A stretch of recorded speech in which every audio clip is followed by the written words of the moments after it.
Hi, my name is Tim McKernan. I work at Fronius International in R&D, and I was a member of the Fronius Symo project. Today I'd like to explain the proper installation techniques of the Fronius Symo inverter. Inverters, like other power electronic devices, should not be installed in direct sunlight whenever possible. To ensure maximum inverter output in warm climates, Fronius recommends installation of shade covers, which can be sourced from most racking manufacturers. During the installation process, make sure the inverter is not left in a dirty area and cannot get wet. Use a T25 Torx driver to remove the 4 screws on the DATCOM cover.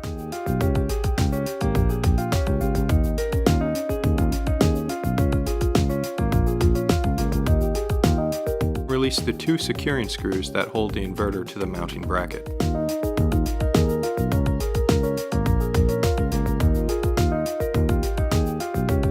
The inverter can be released from the mounting bracket when the DC disconnect switch is in the off position.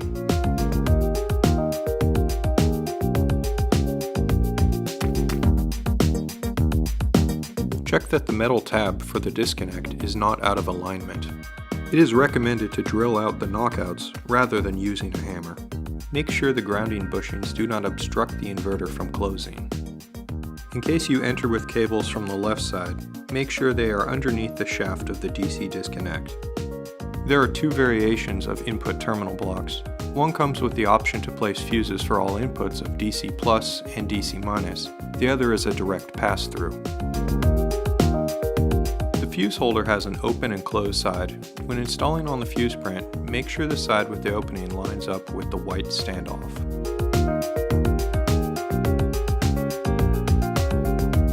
Tighten the screw terminals with a torque of 1.3 foot-pounds.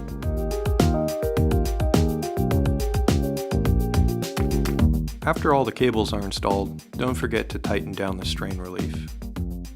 Properly seal the conduits with putty and ensure that the cables are covered. Sealed conduits will keep moisture out of the inverter. Make sure that there is nothing that will prevent the inverter from swinging and mating with the mounting bracket. Take special care that your conductors or communication wires do not prevent or block the inverter from closing and properly seating to the mounting bracket.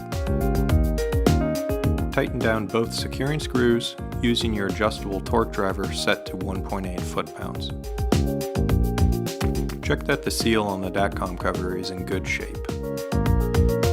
Install the DATCOM cover by snapping the 2 smaller tabs on the bottom and then the large one in the top in the center.